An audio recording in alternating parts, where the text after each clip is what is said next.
Hey everyone, welcome to the Self Control Show. This is the essential podcast for every man seeking mastery over his own life.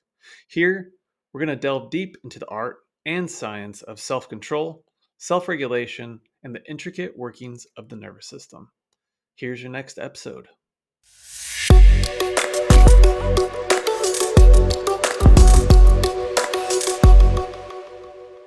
And welcome to the show. I'm your host, Jason Schnitzer. This is the Self Control Show.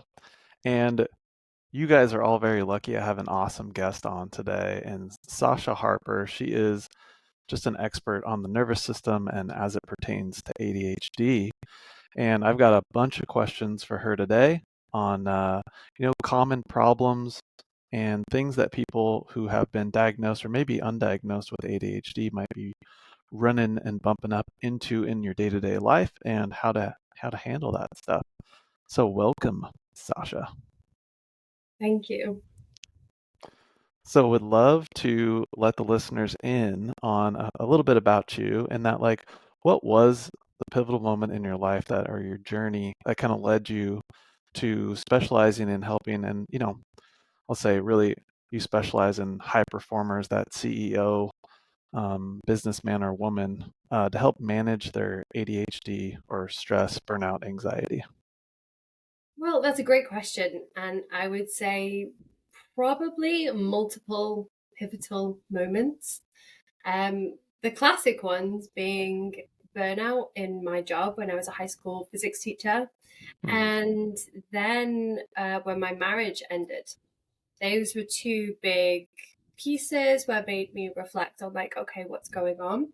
Because the first one, when I had like a big mental breakdown, when I was teaching, that's when I first saw like medical support Hmm. for my mental health, where, previously I'd only done it for physical. Hmm. And they put me through like a mental health triage. And I remember the guy asking me like, do you think you have ADHD? I was like, no. Because I was a teacher and my understanding of what ADHD was, I didn't see that in myself at that point. Hmm. Um, and then I left teaching and went into more diversity work, and I started to see it a bit more nuanced. And I thought, okay, maybe let's go for an assessment. Yeah, and I don't think I've been explicit about this on the show, but I'm also neurodivergent and have been kind of fumbling, stumbling along, and then met Sasha and really started taking my own ADHD journey much more seriously. And yeah, it's been quite helpful. So, that being said, would you say are like some common misconceptions for adults with regarding their approach to managing symptoms for ADHD? Okay, that's an even better question. And I could answer it a number of ways, but actually linking it back to your specialty, Jason, I think self control is a really interesting one. And if we take the word self control, because that can be like quite inflammatory as a concept, Mm, if we really don't like look at what is under that, I think there's a misconception around what regulated ADHD looks like in somebody's life and mm, what dysregulated ADHD looks like in somebody's life. And what's interesting about like the types of people that we work with and the types of work that we do, as in you and I, there is a lot of crossover. Even though, like, if you look at my mm, page, it's like ADHD in the nervous system, and yours is like self control and relationships in the nervous system. But like that regulation piece, like, why is that so important? Well, it's because somebody's experience of ADHD from with a dysregulated nervous system is, from my experience, like going through it myself and what I see in my clients, is there's higher rates of anxiety, of impulsivity, of low self-esteem, of relationship dynamics that are not serving them. um you know in in essence, what somebody would maybe class as their fixed ADHD symptoms, mm, it's basically a worse version of that. Whereas when we look at regulated ADHD, so you and I, we do like so much on regulation, our life, our mm, business, all of that is built on regulation, and we are also neurodivergent. So what does that piece look like? From my perspective, and I'd love to hear what your perspective is, it's like we still have nuanced needs around how our brains work, like Hmm. what systems need to be in place to support us to get the stuff that we want to get done, and to support us to be regulated. Hmm. Now, whilst like there's like a, I don't know, a general thing that people can follow, it's actually really bespoke because like your ADHD and your life and your needs is different to mine. So how that shows up on the day to day and then like midterm and long term plans, it needs to be considered on that really nuanced individual basis. Yeah, I love that answer just because I don't know, there's a lot of there's a lot of information out there, some good, some bad with ADHD, especially. And it's almost like, you're trying to fit yourself, who's like this very unique peg into, a square hole. And it's like, so, even some people with ADHD, maybe the stuff out there is going to work for them. But then again, it's like maybe it's not. And then it's like, you know, the once you understand nervous system regulation and like what you said about everybody having kind of like their own plan, then all of a sudden, at least for me, it's it's like taking away the shame part of it, where it's like, oh, is there something wrong with me, right? And once you're able to kind of like wash that away, then all of a sudden it's like, oh, this is me. Yeah. And like I'm unique and I have unique needs. And it's like, let's figure out what those are. And it really, like, you kind of led into my next question, which was like, hey, what do you think the role of the nervous system plays in regulating and managing ADHD symptoms? Yeah, well, yeah, a huge part. And what's really interesting is like you've just like nudged us into the next part of the conversation is like what is the emotional experience of Hmm. having ADHD? Hmm. What is the emotional experience of having dysregulated ADHD and regulated ADHD? Yeah. And shame is highly correlated with that Yes. dysregulated ADHD. Why? Hmm. Because we internalize that we are the problem. We should Hmm. be able to show up a certain way. We should be able to do things without forgetting. We should be able to um, be less sensitive. Hmm. So there's an acknowledgement of a disparity between like where we are and where we think we should be, and it's like Hmm. shame like fills that gap. But as you said, one that is really painful and isolating and it's not fun to experience Hmm. and it takes a lot of energy to live in that way. And also like shame. No, I'm actually going to ask you, like, you can share as much as you're comfortable with, like, you know, um, the crossover between like ADHD and relationships and shame. Like, Yeah. what is your experience of the role of shame? Yeah. Yeah, it's so funny because like as you were talking, I was just thinking about exactly that. I'm just like, oh man. It's like, because of course, whenever you're in relationship with somebody, it's like that now all of a sudden you have two nervous systems, right? And really to a lot of times without awareness, it's like without your partner being on board with understanding like what your needs are, it's like that can just a lot of times add to that shame because it's like especially if your partner is not neurodivergent and hasn't like really done the work to understand what it is that you're going through and why it is that you are the way that you are. It's like it could almost double down on that experience. So all the more important, especially if you're later in life with undiagnosed ADHD and you think you might have ADHD, it's really important to start down this path because as you had mentioned a few times, it's like doing it alone, um, being in shame by yourself can definitely exacerbate your already more intricate needs. And, whenever you're feeling like you're on an island, it's like, nothing good happens. So, yeah, especially in relationship, it's all the more important to get support and to understand what your needs are. Because guess what? Your partner's not going to just know for you if you don't know. So, Mhm. really coming up with a smart plan about like what your needs are and then all of a sudden you can bring somebody else in on that. It's definitely a must. So Can I yeah, share something that might yeah, be of course. useful? And Yeah. when you were talking, I was like, oh, and it's something that you understand. So, in this period of my life of regulation, I now have something called pumpkin time. Mm. And like, I'll explain what that means and why. Well, no, okay. So, pumpkin time is basically a time in the evening. Like, we're on different time zones. Like, we Mm-hmm. talk a Mm-hmm. lot.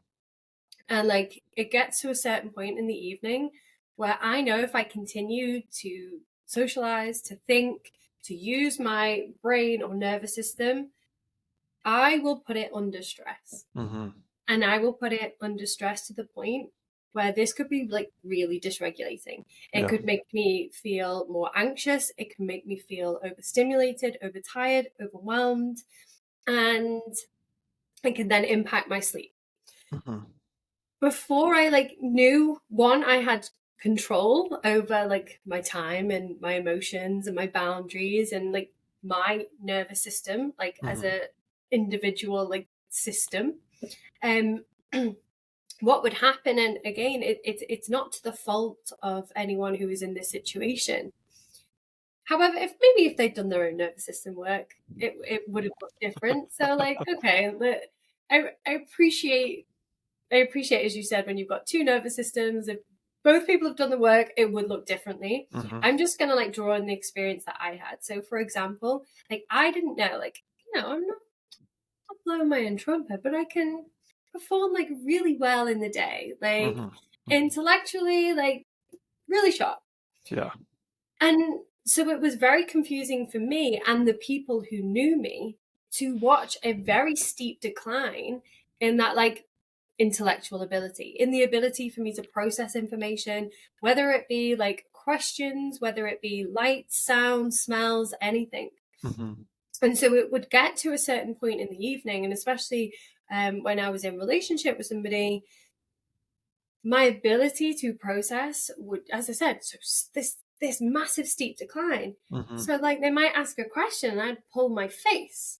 Mm-hmm. Now that's a discomfort because of stimulus, not Mm-hmm. anything on the question, nothing on the person. It's purely about me, my nervous system, and how I am processing in Mm-hmm. that moment. So it'd be like, why are you screwing your face up at me for? Mm-hmm. I'm like, I actually don't know. I'm like, I'm not, like, it's too loud or it's too this, or can we talk about it later? Then that person feels dismissed because Mm-hmm. they don't actually understand that this is not a choice. Mm-hmm. This point in the evening, like my functioning has a significant difference to what it did maybe 30 minutes before, Mm-hmm. which again, like without understanding could be quite jarring. And as we know, when we're doing like relationship work, Yeah. communication, how it's delivered and how it's received are two key parts of effective and safe communication. And Sure. like without that base understanding, it was a cause for a lot of friction, arguments, and then that those arguments themselves would put even more and more and more stress on Mm-hmm. my nervous system. Mm-hmm. And that was very, very confusing for me to experience, confusing for others to experience. So actually, and I know this is like a big thing for people who are neurodivergent, like understanding your limits Mm-hmm. is incredibly important, and doing it through a nervous system lens is, from my point of view, like a really imperative like intervention. Yeah. So could you break down pumpkin time? You're talking about Cinderella here, right? Yeah. Okay, so basically, it's yeah. So pumpkin time, like why it's called that, is like Cinderella. That is the analogy. It's like essentially after a certain point, I turn into a pumpkin, and I accept that I cannot perform at a, at a level higher than a pumpkin after this time, and then I build my time, energy, and resources around that. And the Mm-hmm. people who would be spending time with me up to that point, they need to know, and Yeah. they need to know that like I cannot communicate or be with them, and if for whatever reason they are around me, that they have language and understanding of like what my needs are and what I'm capable of doing. So yeah, it's lovingly called pumpkin time. Yeah, I think that's so great because I'm sure there's lots of people out there, especially neurodivergent, that can relate to that. And just like having that understanding is just I can feel that relaxation in my body. It's like, okay, this is what happens to me. So the other person knowing, it's like, oh, okay, this is just what Jason or Sasha does, and it's not about me. And then all of a sudden, a potential conflict just turns into, you know, a chance for connection, especially in relationship, because then all of a sudden your partner can actually turn towards you and support you in those things. And that just goes back to, again, when you start understanding your own specific needs, then all of a sudden in relationship, you can make that clear as a need, and then your partner has a chance to step in and step up for you. So that's awesome. Okay, what advice do you find yourself giving to like your new clients that are just beginning to understand and manage their, neurodivergence? Well, you've already touched on it actually. It's the de-shaming process. Mm, And it looks different for everybody, but it's actually the building and blossoming of self-compassion. mm, And so like that's one of the foundational pieces that it'll come up time and time again. But essentially it is shedding those old beliefs that were yeah. built on shame and making space for the ones that can be built on self-compassion. Because the shame-based narrative for me was there's no reason why I shouldn't be able to answer the question, or there's no Hmm. reason why I shouldn't Hmm. be able to do that thing for that person. So I'm going to push myself to do it. My body's going to go, no. Yeah. Whereas the self-compassionate one is, okay, I have these limits because I am a human and I can, put boundaries for myself and I can communicate them with others. So Yeah. it's that the actions themselves like develop over time, but Hmm. that's one of the biggest internal pieces. So advice, I would actually say like a huge part of my job is not giving advice. Hmm. It's guiding people to find out what's right for them. Hmm. But yeah, that's definitely a really common theme with new clients. Yeah. I mean, that makes perfect sense to me. And like for people out there that are like, wait, there's another way besides just like beating myself up. It's like, yes, dude, very much so. And it's a lot healthier and at least in my experience, gets you a lot further along than that taskmaster inner critic slave driver guy that's always chirping in your head, especially for high performers, right? How important would you say? Because like we talked about like doing it alone and like feeling like you're on an island. So like how important would you say community and support systems are for, adults, especially high performers, CEOs with ADHD is? Oh, absolutely essential. And, I feel like we do know intuitively that we are social beings. Like, Yeah. our system of safety is the system of social engagement. They are one and the same thing. Hmm. So high quality co-regulation is so important. And, again, it's this relationship and correlation to shame. Which Mm. part of the nervous system does shame live in? Okay, that's the dorsal vagal complex. What's that also associated with? Isolation. Yep. There's a beautiful phrase, shame dies when the truth is shared in safe spaces. Mm. And I love that because, like, that's a huge part of coaching Yeah. is, bringing your truth, bringing what feels messy and shameful, laying it down, seeing it for what it is, which is a human response due to Hmm. that individual person's circumstances, their brain, their nervous system, their previous experiences, validating it, and then lovingly and compassionately holding that and making new choices and therefore Hmm. building new neural pathways. And we cannot do it alone. It's not a process that we can do alone. We Hmm. can definitely learn to self-regulate better. Like we see this all over the internet, like self-regulation, like you can see it on my page. I'll bang Hmm. on about self-regulation, but Hmm. the absolute crux of it is we need high quality co-regulation to kind of like keep our nervous systems like getting those signals of safety. um and like people in the ADHD community, I think again know intuitively like Hmm. body doubling. So you and I do Hmm. body doubling. You're Hmm. like, come on to a Zoom and we'll just like content create or like whatever we've got to do. Well, there's a relationship between dopamine and oxytocin that people Hmm. don't talk about. People talk about dopamine and reward and dopamine and it being fun or anything like that. But Hmm. we're actually not looking at that dopamine oxytocin relationship, Mm-hmm. which is, safe proximity to other people will Mm-hmm. stimulate parts of the brain that just trying to tell yourself to concentrate absolutely won't. Mm-hmm. They have studies that show when you tell an ADHD brain to try harder, activity in the prefrontal cortex goes down. Mm-hmm. But if they're around co-regulation, you see activity in the prefrontal cortex is going to go up. So there'll be a lot of people this will make sense to. It's like, oh yeah, I find this much easier to do when I'm around people. Because again, the system of safety is connection. Mm-hmm. And, as we said, when we're in too much isolation, we are experiencing shame. We're not actually motivated to move towards our goals. Yeah. And could you maybe water down what you mean by co-regulation? Watered down, being around people who, on an unconscious level, like let your body know that you're Mm-hmm. safe. Mm-hmm. And why that's so important, because when we don't feel safe, the front of our brain, the one associated with ADHD, Mm-hmm. is not online. Mm-hmm. When we are safe, it is online. So it's even more important for ADHDers to really strengthen that, to get the best of our brains, Yeah. we need to be around safe people, and we Yeah. need to do it at the rate that is right for the individual. I've just been talking about pumpkin time. There's a level of input that needs to be considered. However, it is, in my opinion, essential Yeah. for really good connection, community, mentorship.